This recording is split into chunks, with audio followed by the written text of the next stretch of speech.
I would like to touch on a subject which is another one of those don't even go there topics, which it's sort of impolite and politically incorrect to talk about, and especially given the implications of what such a position might mean.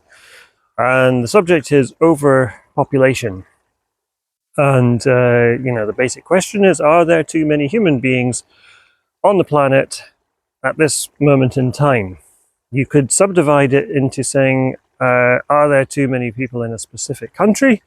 You could subdivide it further saying, are the people living in that country compatible with each other or not?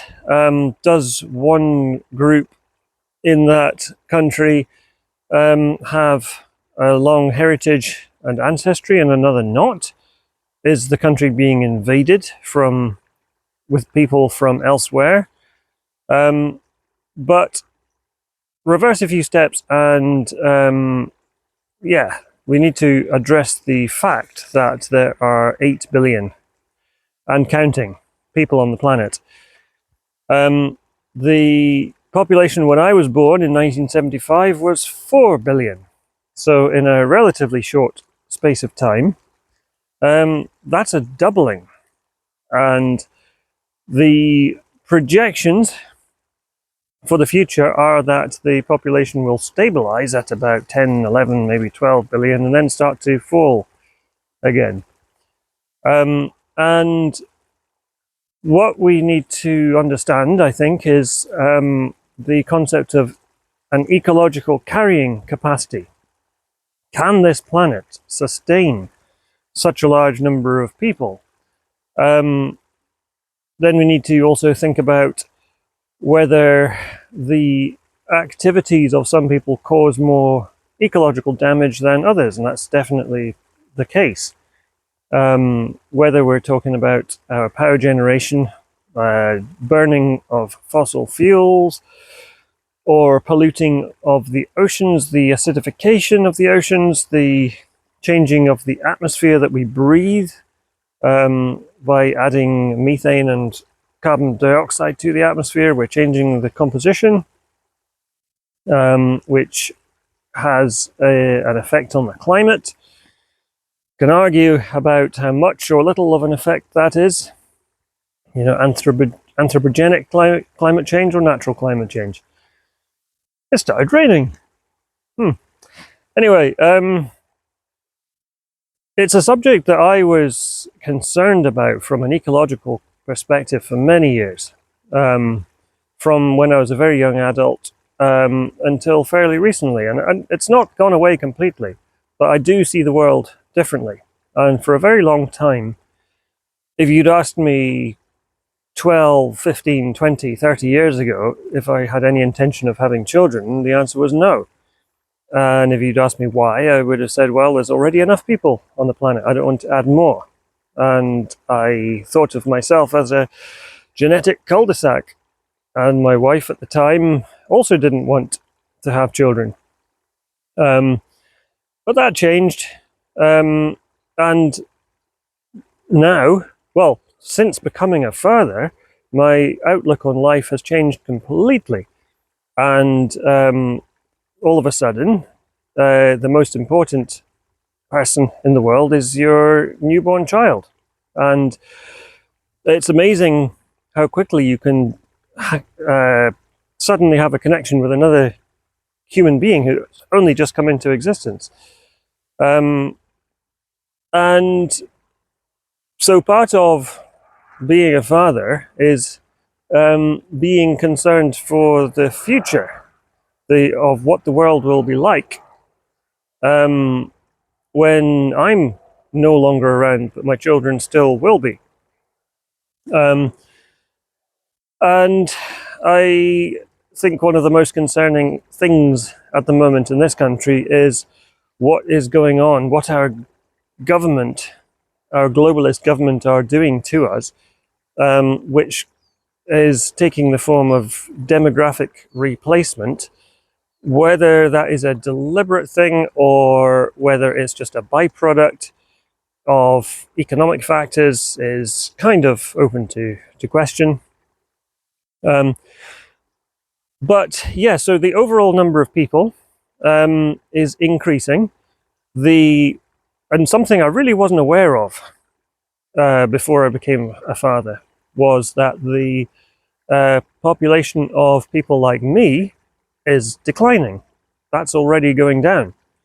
And so the ones who are breeding the most are the Africans and the Indians.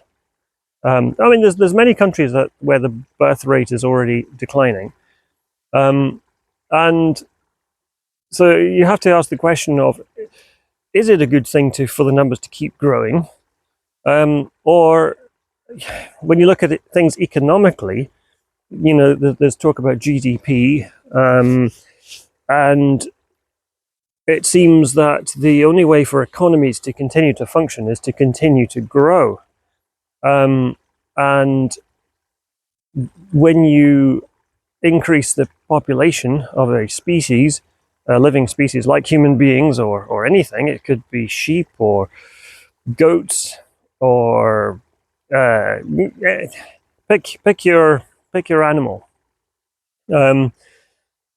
There comes a point when the natural world is unable to sustain a healthy population. You get that on islands where there's a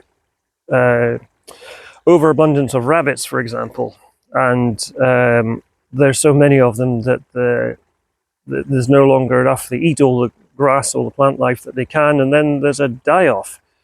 There's not enough natural resources to sustain the population, and so a lot of them die. And in slow motion, it feels sometimes that humanity as a species is heading in a similar direction. But unless you want to go down the road of forcing people not to have children, or the ones who are having more children, then I don't know what you can do about it. And I certainly don't think, and I never have thought, that forcing population decline, like forced abortions, that kind of thing, or infanticide, these things are evil, in my opinion. And I would say there has to be another way. But, it looks as if the population of the planet, depending on how technological development goes in African countries and some other places,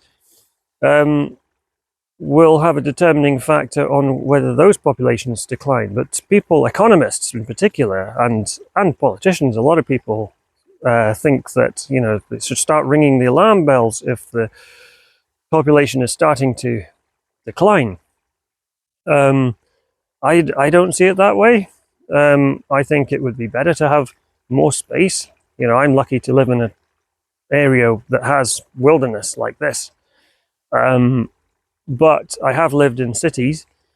I've been to extremely crowded cities like Bangkok and places like that, and London, where the population density is massive. The pollution is very noticeable.